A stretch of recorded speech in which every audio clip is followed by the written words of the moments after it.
Namaste, everyone. Thank you for being here. I am Robbie, and I teach here Mondays and Wednesdays, and I do workshops on Sundays. And I'm going to be doing a workshop Sunday from 2 to 4. It'll be 2 hours. It'll be restorative yoga. So it's where we use the bolsters and the blankets, and we prop ourselves up for stress relief and to lower blood pressure and to combat anxiety and to overcome depression, and it has so many benefits to it. But the theme for this month's restorative is going to be chakra clearing, and the chakras are the wheels of life force energy that are positioned in the body. That's what we're going to be also discussing today, but we're only going to be discussing one of those today. So Sunday, just to give you a heads up, it'll be a 2-hour workshop, and we'll do poses for all 7 of the chakras, since there's 7 of those. I'm gonna make it a sensory experience. So we're actually gonna do an eating meditation. We're gonna do a guided imagery meditation. I'll bring in some scented towels so that you're getting in the aromatherapy. Anyway, I did it yesterday in Mount Juliet, and they loved it. So I'm hoping we'll have a good turnout Sunday. So I've been on a chakra series. I like to do this every year, year and a half, just to teach about energetic anatomy, because I feel like it's so important. The stress that we have in life and the obstacles and challenges that we have in life often make deposits in the body. And the deposits in the body, it's where we're holding the emotion of whatever we were going through. Maybe it hasn't been processed fully, or maybe we're still healing from some sort of emotional, spiritual wound. And so these energy centers will give us a clue when we start to pay attention to the elements or where we're hurting in the body. We can go back to this information of energetic anatomy and discover, okay, yes, that is how life is showing up. And that shows us the root cause. If you look at yogic philosophy, it's all about studying the self, not just through the postures, but through meditation, to figure out what is the root cause of any suffering that we're going through: physical, mental, emotional, spiritual. It can be any of those levels. So once you have this information and this knowledge, then you can start to discover for yourself, well, what is the root cause? And yes, that goes back to that, and you'll know what you need to work with. Because it's not always about going to the doctor and getting a pill, right? There's usually something deeper involved. So we've been working on all 7 of the chakras, and the first one is more or less towards the base of the spine. Oh, there comes Kristen. Hi, Kristen, come on in. The first chakra governs our ancestral roots, our family ties, our physical survival, our sense of safety, right? Really important matters.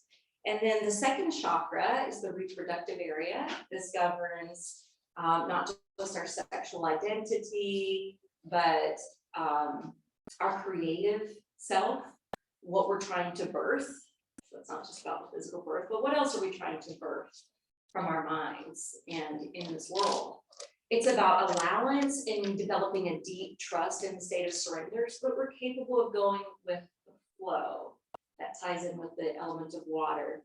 We moved up to the third chakra, which is all about the inner fire transformation. It's the digestive system. So it's not just what we're consuming, digesting, and processing from our diet, but what we are consuming, processing, and digesting, that we watch, that we read, that we experience.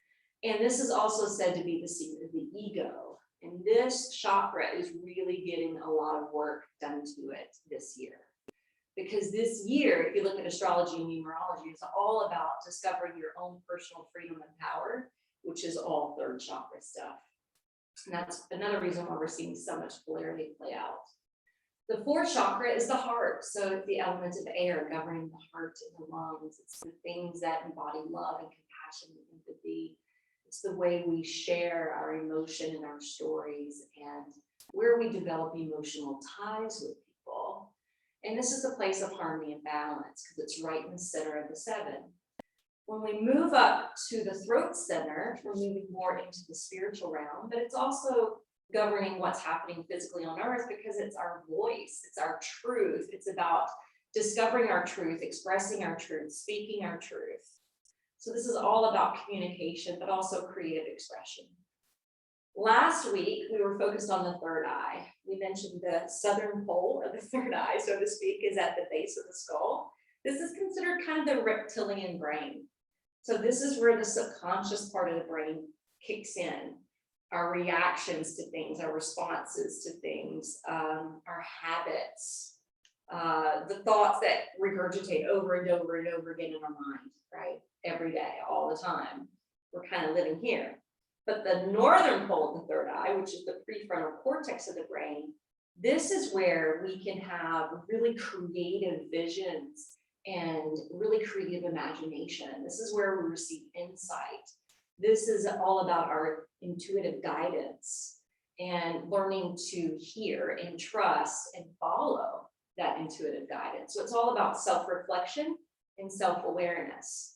So when we're living more here, we can observe what's happening in this part of the brain, right? Those things that keep coming up over and over again. And the idea is to notice the pattern because we're habitual creatures. So what is the pattern of those thoughts that are coming in day after day? Are they worthy of our attention? Are they just falsehoods?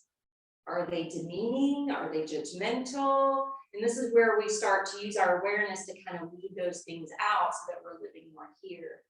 People who meditate with the third eye, basically with the eyes closed and gazing in this direction, it's been studied and shown that this part of the brain is more lit up. It can be measured that way. And people have more compassion. Within the third eye is the pineal gland at the center of the head. There's actually a crystal there. And this is about tapping us into what lies beyond the five senses or beyond the physical reality to understand there is something that lies beyond that. I mean, even just working with our energy sometimes when we rub our hands and actually feel the energy, right? That's actually the pineal gland kicking in and going, yeah, you can't see the energy, but you can feel it, can't you? You know, it goes beyond what we can sense with our own eyes. So we're moving up this week to the crown of the head. And the crown of the head is often depicted in purple or white. Purple is like the royal color, but white represents purity. So the crown chakra, what we're going to be working with, we're actually going to be working with the third eye and the crown today. So two of the main postures good for the third eye is child's pose and downward facing dog. We're going to do a beginning practice to allow and to manipulate the blood flow and the energy to actually come more to steepen that area. And then we'll eventually get more inverted. We're going to work up to a headstand today. I did bring in this contraction so that if you have any neck issues or if you've never done headstand before, even though it looks intimidating, it's very easy to use and it's very safe to use. And so we'll play with that. So we're going to start with a little pranayama, and the pranayama is going to be Nodi Shadanam, which is an alternate nostril breath. It does require the hand. So if you want to grab some, if you feel like you've touched too much since you come in, if you want to grab some antiseptic lotion, you can. Otherwise, rub your hands together. And this alternate nostril breathing is really good for balancing the two hemispheres of the brain and creating a state of equilibrium. So once you rub your hands with friction, I want you to just close your eyes and very slowly separate your hands so that you can connect to feeling that magnetism, that energy exchange that we just generated. And this energy is not only flowing through everything and to everyone, but this is what we're working with, the subtle life force energy as we explore these postures and as we dive deeper within.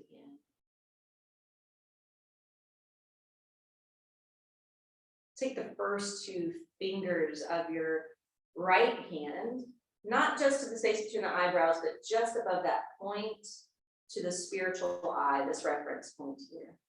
Let your ring finger and thumb hang down towards your nostrils. And for now, just take a deep breath in and out through the nose. After that out breath, you're going to close the right nostril with your thumb. Breathe in through the left side only. Top of the inhale, close the left side, lift your thumb, breathe out right. Breathe into that same opening on the right. Lower the thumb, lift your ring finger, breathe out left. Breathe in left. Breathe out right.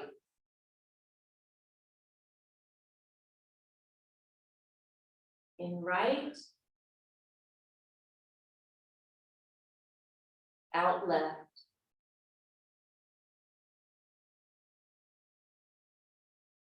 In left. Out to the right and lean your torso to that side of your lap. Inhale, rise back to center. Breathe out, lean left. Breathe in and up. Breathe out and down to the right. Continue this pattern. Rhythmic breathing, rhythmic motion. And so just reflect back, self-reflection being part of the third eye process. Reflect back on times you've had a cold. One side of the nose may have closed itself off, and it's difficult because you're only breathing through one side. And then like 20 minutes later, you'll notice that it swaps. So this shows us that one side of the nose is usually more dominant, and it changes throughout the day.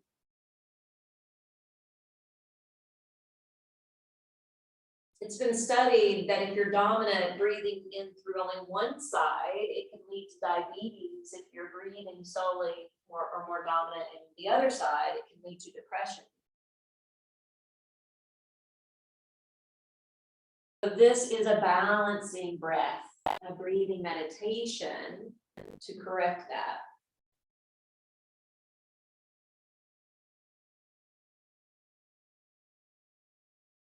What we're also trying to do through this process is to magnetize the Sushumna channel.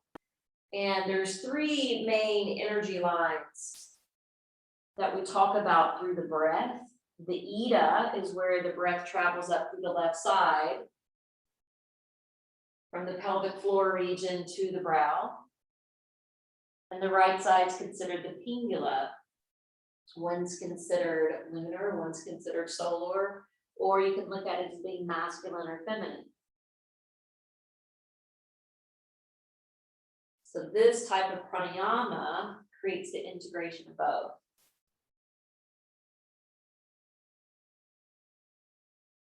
Now, the next time you exhale and lean over to the left side of your body, you're going to remove the mudra from the face, breathe in through both nostrils. Come back up to sit with your palms turned open, gazing in and up to your mind's eye. And just noticing if that technique helped you to get more grounded in your body, centered in your heart, or more clear in your mind. Then we're going to open up the eyes and move into our first position of child's pose. And the first child's pose, I would like you to have your knees and thighs knit together, your arms beside your body, your spine gently rounding and sinking on the forehead. And once you come down into Balasana, your child's position, just know that there is a marma or acupressure point where we are resting the head.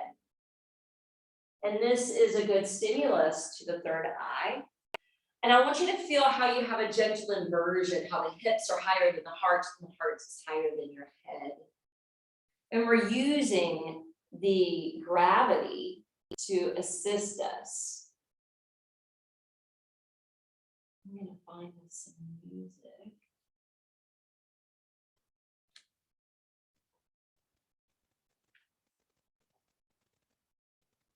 Take some deep diaphragmatic breaths here.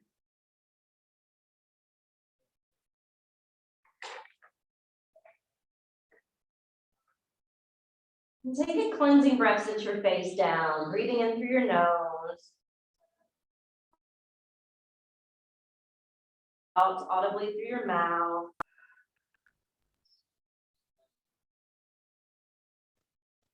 Any forward fold or inversion is going to be calming and cooling to the mind and nervous system.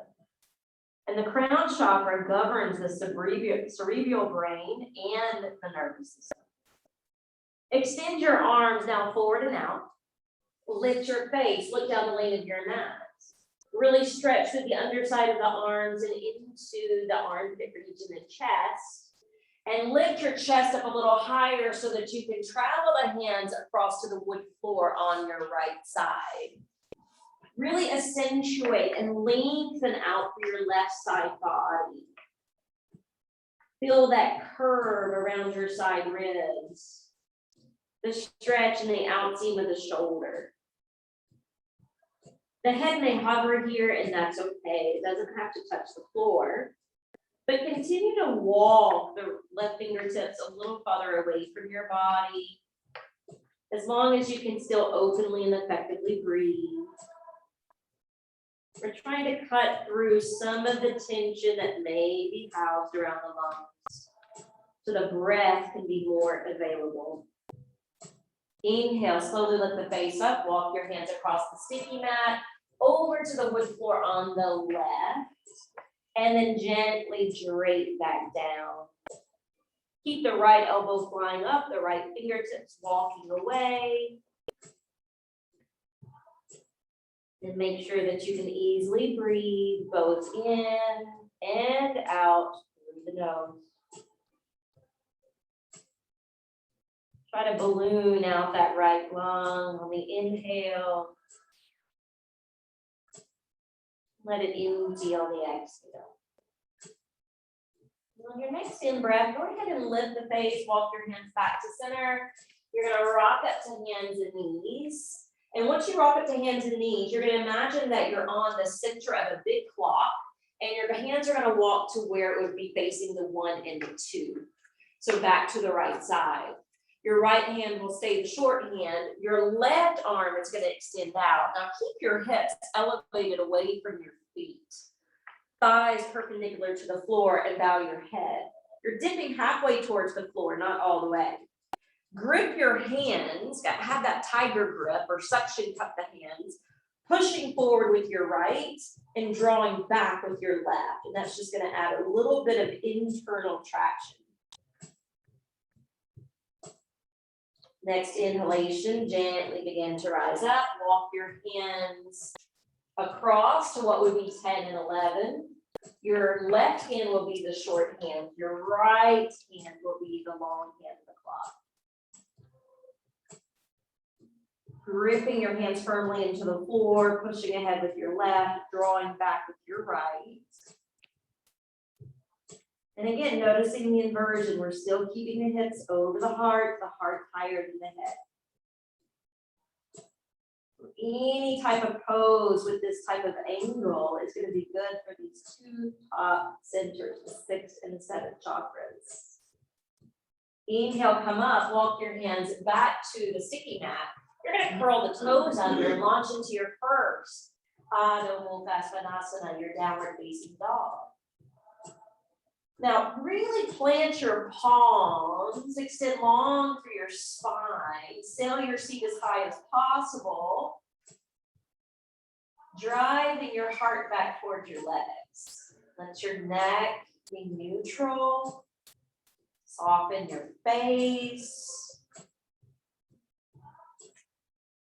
This can be replenishing for the face. Just be cautious, you know, if you ever have dental surgery or, you know, any type of unusual things going on with your eyes, you want to check with the doctor before you invert yourself this way. Even if you get Botox, you shouldn't be inverting yourself for the first like 24, 48 hours. Walk your hands back towards your toes. Round your feet, lower your heels, fold in half, and just kind of nod your head one direction or the other, just to loosen up the neck, to unravel any knots. Press down through the soles of the feet and really ignite your legs. So I know that you're often thinking, oh, first chakra, because we're really working the legs, and we are. But it's also good for second chakra. Feel how you're hinging from your hips. Include your third by pulling the navel in.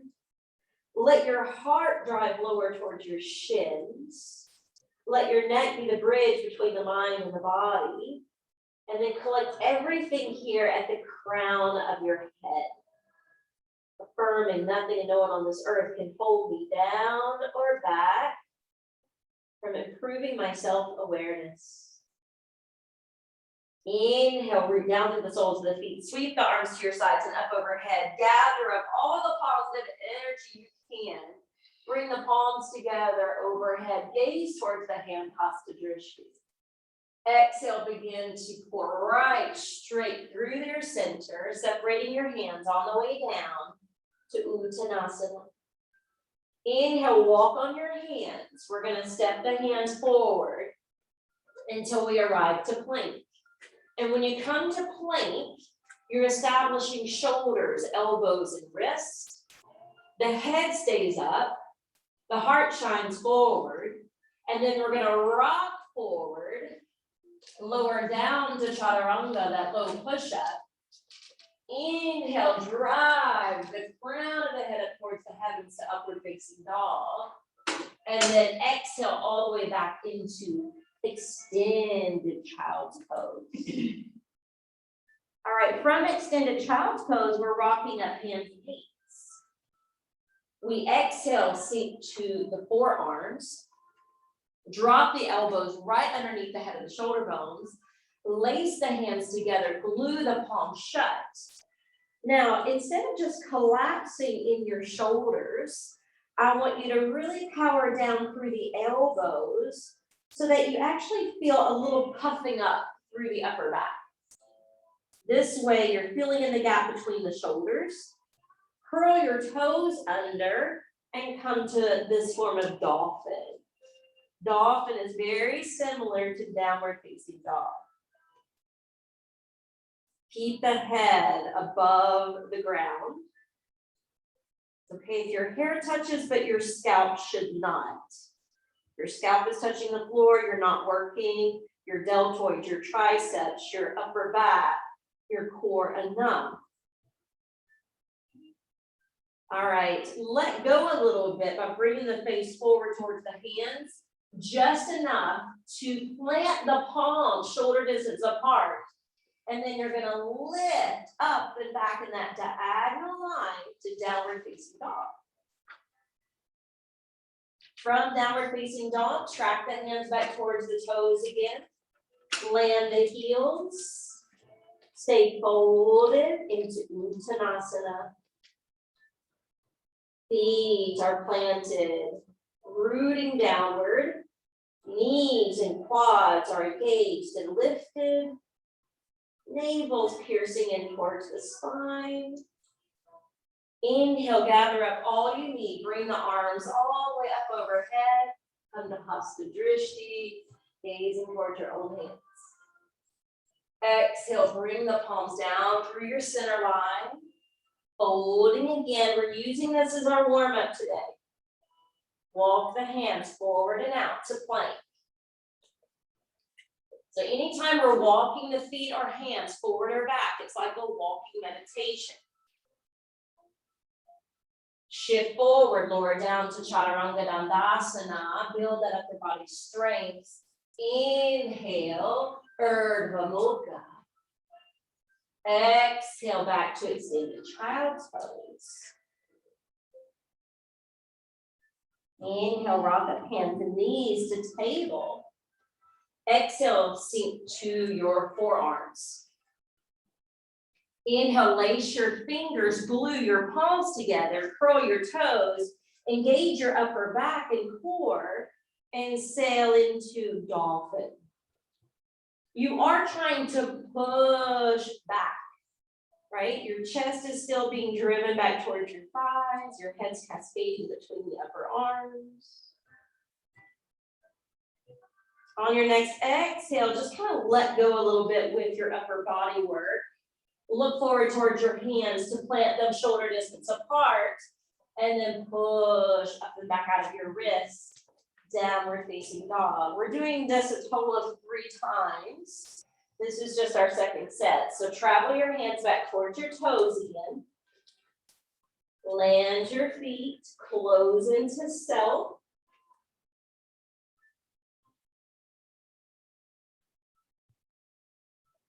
So if we're moving from the base chakra to the crown chakra, the first chakra is about self-preservation. The second chakra is self-gratification. Third chakra is self-definition. Fourth chakra is self-acceptance. Fifth chakra is self-expression. Third eye is self-reflection and awareness. And the crown is self-knowledge or self-realization. Inhale, bring it all the way up. Palms together. Exhale, dive right through your center. Separate the hands on the way down. Inhale, walk it out to plank. From plank position, get your limbs long and strong. Rock forward, lower down to Chaturanga Dandasana. Inhale, rise into upward facing dog. Exhale, back to extended child's pose. So notice, even with this flow, how we're catering to these 2 top tiers. Inhale, rock forward, hands and knees. Exhale, come back down to forearms. This is gonna come in as a useful warm-up a little bit later for our headstand. Hands glue shut. Upper back puffs in a little bit. Navel draws in. Curl your toes. Take dolphin. Make sure you're breathing in and out through the nose. Control your breath. Master your breath. That will take you to the state of yoga. Exhale, let go a little bit in your shoulders. Look down towards your mat. Position your hands correctly. Fingers splayed open. Push heavy into the mounds of the hands and drive your hips up and back. All right, here we go. Step your feet a little bit closer together. On your in-breath, lift your left leg up in the air. Ekapada Adho Mukha Svanasana. Step that left foot all the way forward and up between the hands. You're going to find your blocks if you need them. Remember, the blocks can turn different heights. Push down through the left foot, straighten out the front leg, and you're going to roll and drive the right hip towards the candles at the front of the room. Once you tee off and square the hips, lengthen out through the spine, look slightly forward and out. And on your exhalation, see if you can bow over to create more of an inversion. Inhale, lift and extend the spine. Exhale, lunge that knee, step it right over the ankle. Push back through your back, half and heel. All right, inhale, we're re-straightening the front leg, squaring the hips. As we exhale, we're going to bow forward over the front leg. lift the head and the heart. As we exhale, we lunge that front knee. All right, we're gonna do power of 3 with this too. So inhale, restructure the front leg. Restructure the hips. Exhale, fold, bowing your head lower than your heart. Inhale, come back up. Exhale, lunge that front knee. All right, we're gonna lose the blocks to reestablish the hands to the mat. We're gonna step it into plank and take the vinyasa, moving through chaturanga. Arriving into up dog on the inhale and taking it all the way back to down dog as we breathe out. If your feet got a little wider, bring them a little closer. Now the right leg's gonna lift up halfway. Push back through that right heel. Step that foot forward and up between the hands. Give yourself a helping hand so the foot is flat and the knee stacks right over the ankle. Bring the blocks in if you want to use them. Each side will be different. Press through the right foot to straighten out the right leg. Roll the left hip around, extend out through the spine. And then exhale, you're gonna lower, dipping the head and the heart. Inhale, coming back up. Exhale, lunge the knee. All right, same slow process. Take your time. Inhale, restructure and straighten the front leg. Square the hips.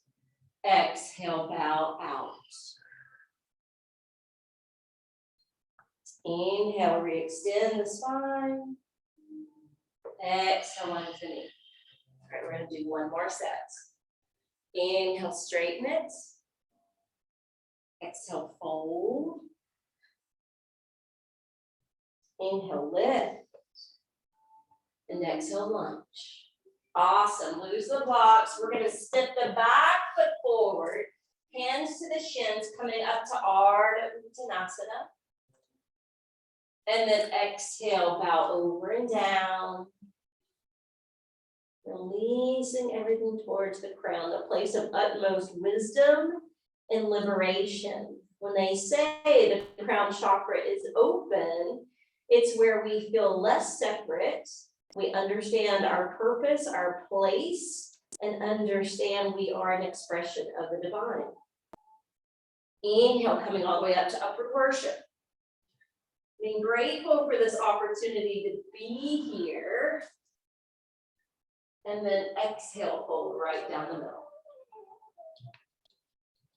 Inhale, lift halfway. Now exhale, we're taking it to chaturanga. If you want to pass through plank, that's fine. If you want to bounce back to chaturanga, you can. Yogi's choice. Inhale, when you're ready to open the heart. And exhale, rock and roll back. Close that space between the big toes, which is a little separation. And on your next in-breath, lift your left leg halfway up. Exhale, step it through between the hands. Plant your back foot firmly to the floor. Helicopter the arms up, warrior 2. So in warrior 2, you're trying to drive the knee forward and the thigh downward to create a kind of a 90-degree angle. That looks great, Steph. You're our front row today. Follow Stephanie, the white pants and the blue top. Palms are facing downward at first. Keep your hips splaying open, your thighs rotating out, and then flip your hands. Reach out through the fingertips, turn your gaze towards the front door, bring your arms up to goddess arms. From goddess arms, we're gonna tip forward and bring the hands down. Good, stay on your fingertips, but walk your left hand a little closer to the inside of the left foot. Yep, and then you're gonna turn your heart to face directly in between your hands. You got it. So you're a little bit of an angle, and then you're gonna crouch really low. This is a variation of active Spider-Man pose. It's a deep hip work here.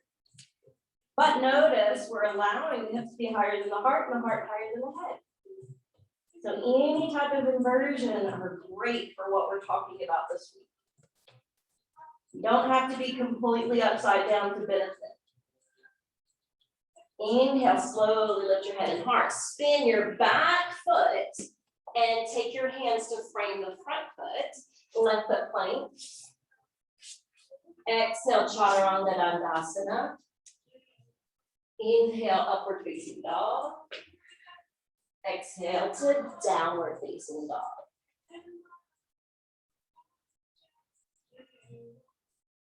Deep breath in. Let it pour out. Inhale, lift your right leg. Good, step it all the way through. Turn and plant your back foot. Helicopter up, warrior two. All right, so focus on feet first, legs second, hips third, core fourth, shoulders drop away from the ears. And now flip your hands open, turn to face the other side wall, lift your arms to goddess arms, and slowly hinge down. Just stack your hands straight down at first, but then walk your right hand a little closer towards your right foot, and then angle your upper body in between, and bow down. Breathe. Any type of forward fold, emphasize your exhalations more. Keep the right knee stacked over the right ankle. Keep some separation between your side waist and inner thigh. Spin on your back foot. Frame the front foot with your hands. Back foot's gonna come to the top of the mat. Hands lift to the shins. Exhale, release. All right, we're gonna do one more sun and sow. Inhale, coming all the way up. Upward worship. Exhale, hinge from your hips. Inhale, halfway up. Yogi's choice to step back to plank first, then chaturanga, or just bounce it back. Inhale to open the heart. Exhale to rock and roll back. All right, we're gonna piece this together now. Inhale, the left leg lifts. If you want to scissor it more, have the liberty to go there. Step through with your left foot. You may or may not want your blocks now, but we're going to straighten out the left leg, square the hips, lift through the crown of the head, and then exhale, fold down over the front leg. Remember, you can use blocks. Inhale, create some space. Exhale, lunge the front knee. Good, now plant your back foot. Helicopter up, warrior two. Open your palms. Bring your chin in line with your chest. Lift your arms to goddess. Hinge forward. Separate that left hand. Angle your heart in between and fold.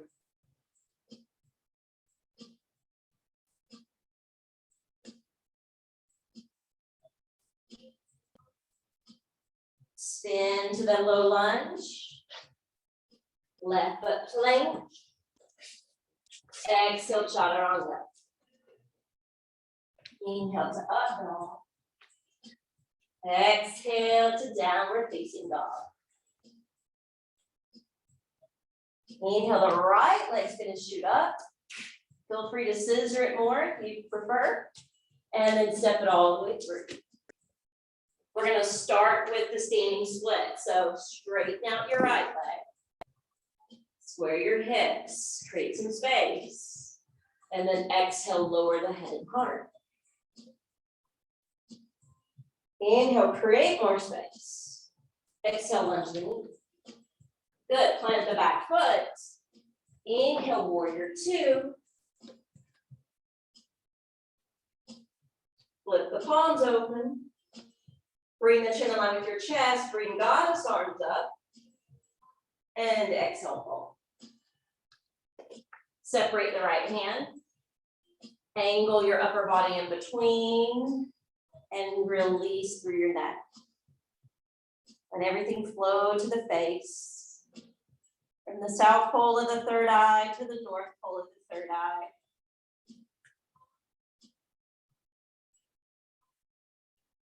Spin yourself around. Bring the back foot forward. Lift up halfway. Exhale, release. Inhale all the way up to the top. Exhale, hands come down to the heart and pause and close your eyes.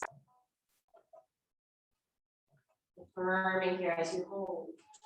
Salutations to the sun, to the awakening light within us all, and to the dawning of a much higher state of consciousness in all beings. Back to the floor. Lift your heels, lift your arms, drop to a toe balance. Bring your hands together and slowly lift them over the crown of the head, elbows wide, gaze straight ahead.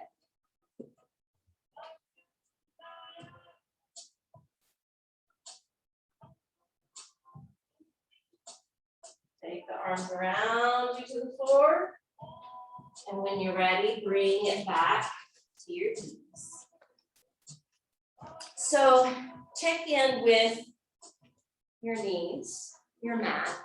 If you feel like the wood floor is too much, fan out a blanket so you can have a blanket underneath you.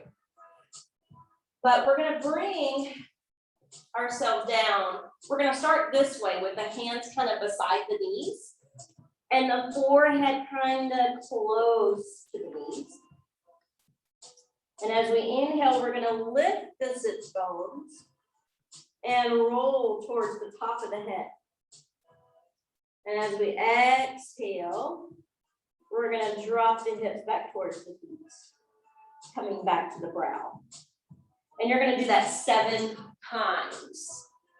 So the inhale, you're rolling forward to Sassandasana hair. And as you exhale, you rock back like a child's position 7 times.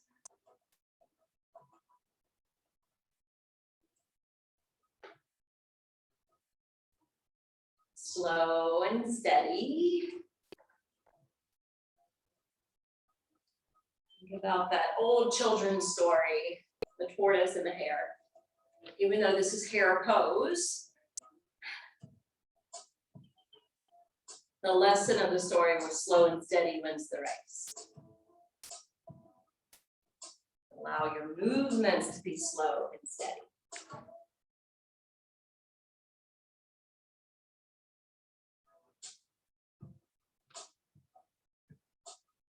After you're 7, you're going to take your hands to grip your ankles. And you're going to lift to Sassandasana in the more traditional way. You're coming back to the top of the head, but there's very, very little weight because the brunt of the weight is really in your knees, shins, and feet. Your hands are cupping your feet so that you are stretching the arms and really spreading and stretching the upper back. Affirming here, I am master of my energy and learning to master myself.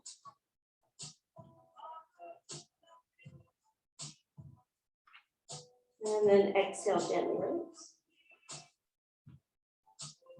All right, come on up to sit for a moment. I'm going to show you some different ways to work on your headstand.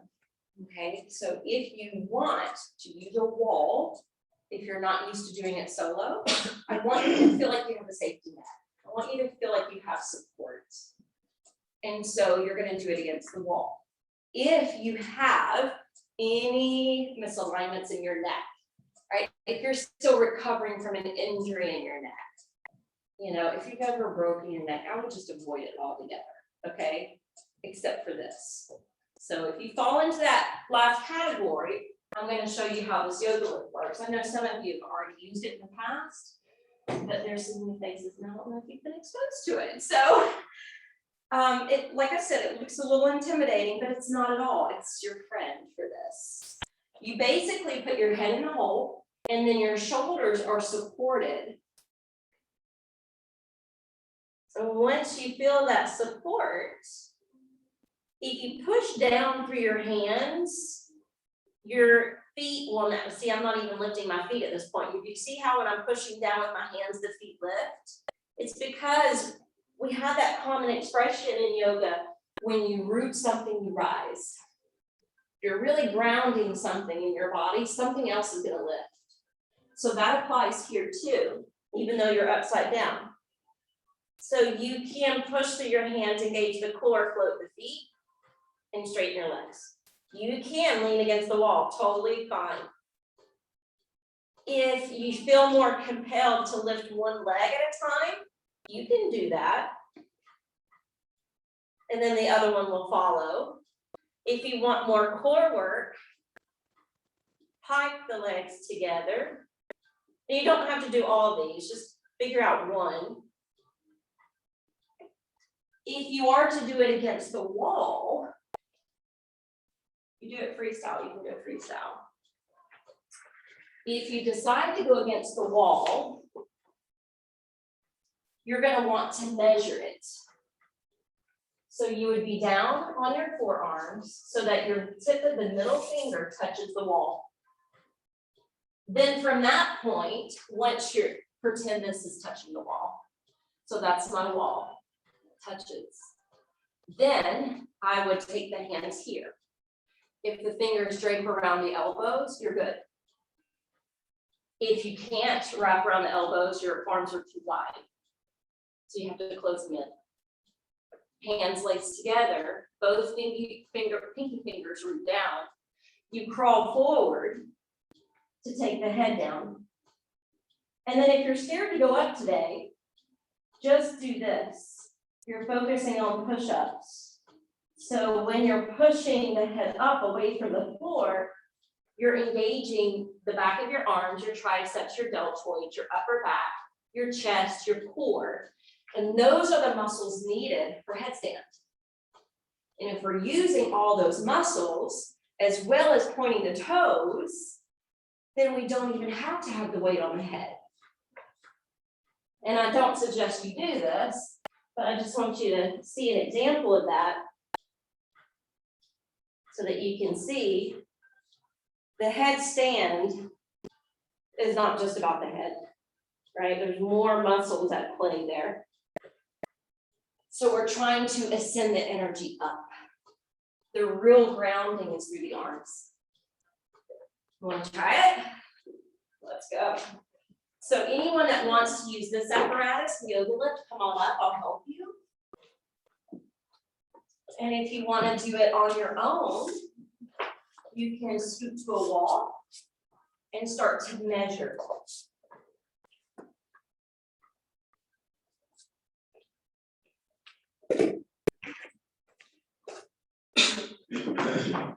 it. And then once you interlace your hands are not going to be at the wall once they're interlaced, but you're close enough to the wall so that you can use it once you get up. Ooh, hold on.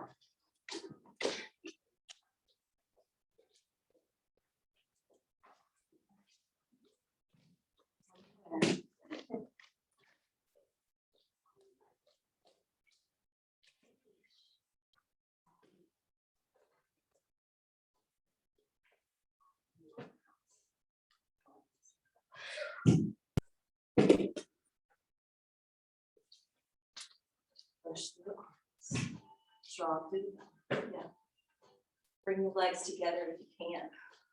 And always point to us. Yeah.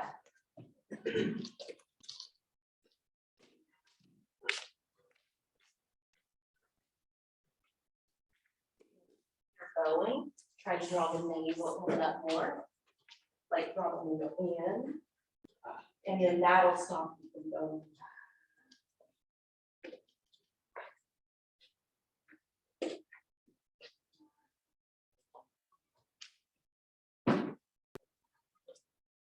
Can I help you with something, Kristen?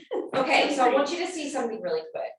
Watch me from this side, okay? I'll try to be at an angle so you can see. So when you're going up, you're trying to lift your legs like this. Yes. But notice my hips are not quite over the shoulders. Okay. So if you can, bend your knees to walk the hips in a little bit more. And then when it's time to lift the leg, then the other one will naturally follow. Do you see the difference? Yes. Okay. So just bend your knees and travel the feet in closer. And if you've already been up and come down, you can take child's pose or legs at the wall or something. Because you've got it, Kristen. Just, yeah, bend your knees, walk in more. Yep, like that. Now take the leg up.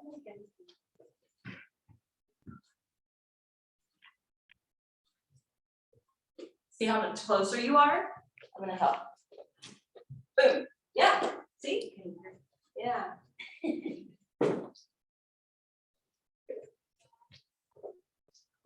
So as you can see, headstand is like kind of and Sassandasana, the one where we're on the top of the head.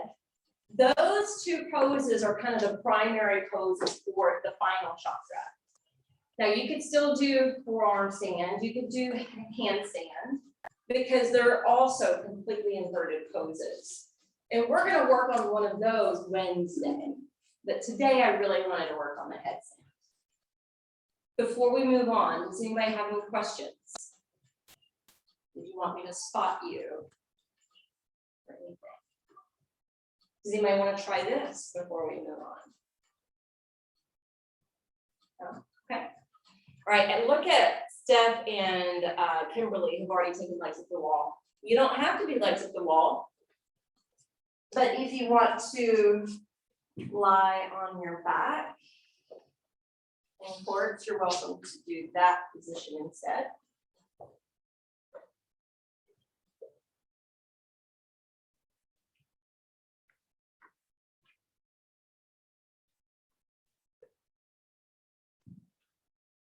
I'm going to be turning the music off for relaxation.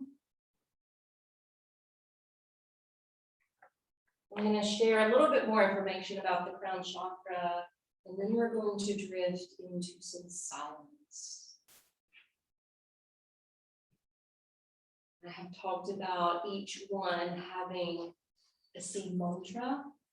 We chanted those last week, but it is silence for the crown.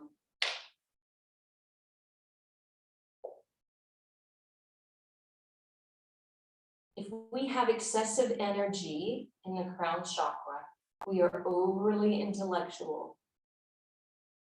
If we are deficient in this area, we have a lot of spiritual skepticism and we're more materialistic. The crown chakra is known to be the bridge to the cosmos that unites the person with their soul, that unites a person with their purpose to the universe as well as to the creator.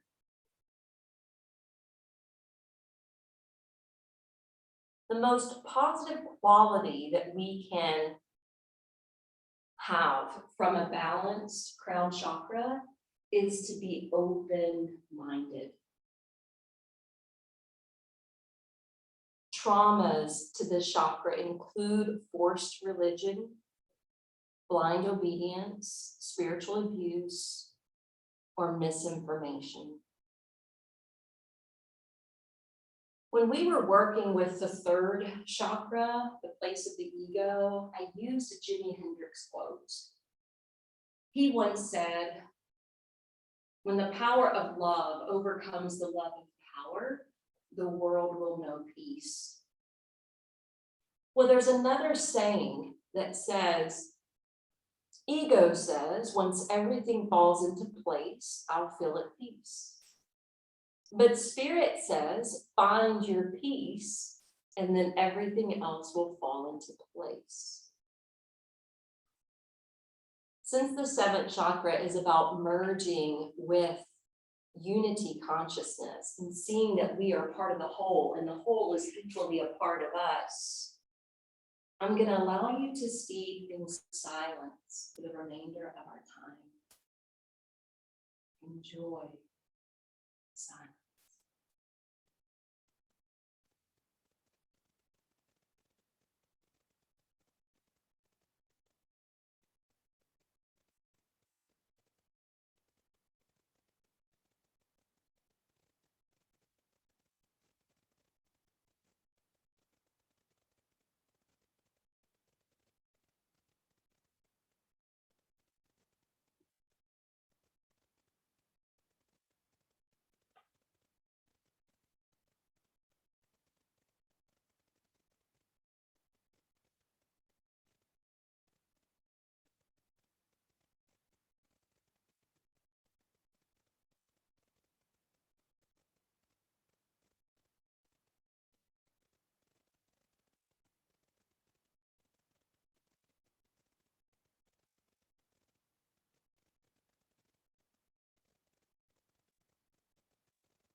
you to begin.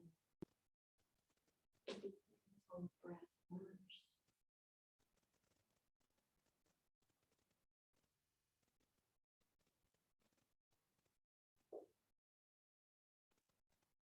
And then bring some movement to your hands. Sliding the feet down the wall. Rolling over to one side. And we're going to come up to take a seat. If you're at the wall, you can sit with back support.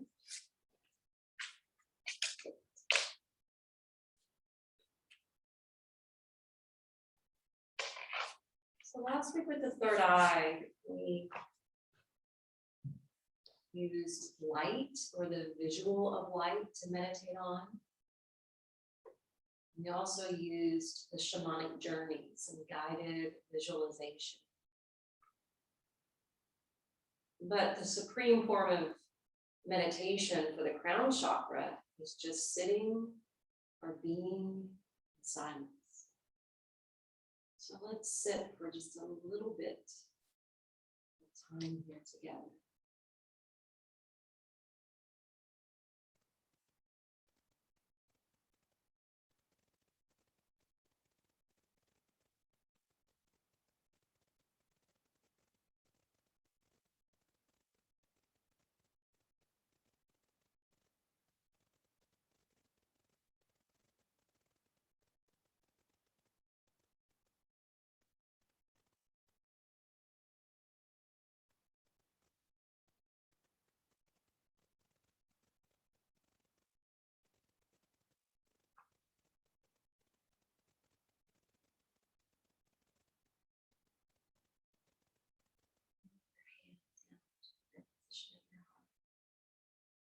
We all walk away from this practice being free and at peace by anything out of our control, anything imposed upon us by another, or any internal conflict of our own. Peace, peace, peace.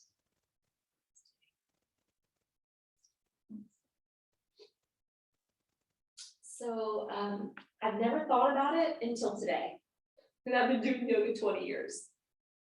But it makes sense if you think about it. So there's all different types of meditation, right? You've got the movement meditation. Well, the movement meditation really would be for the lower chakras because you're physically moving your body. Doing a breathing type of meditation would include the heart. Doing mantra meditation would be about using your voice or using an affirmation and repeating that, even if it's silently in your mind, you're using words. And then of course, sound meditation, right? And I'll be doing a sound bath Sunday for our restorative. That's also listening, throat chakra, still spirit related.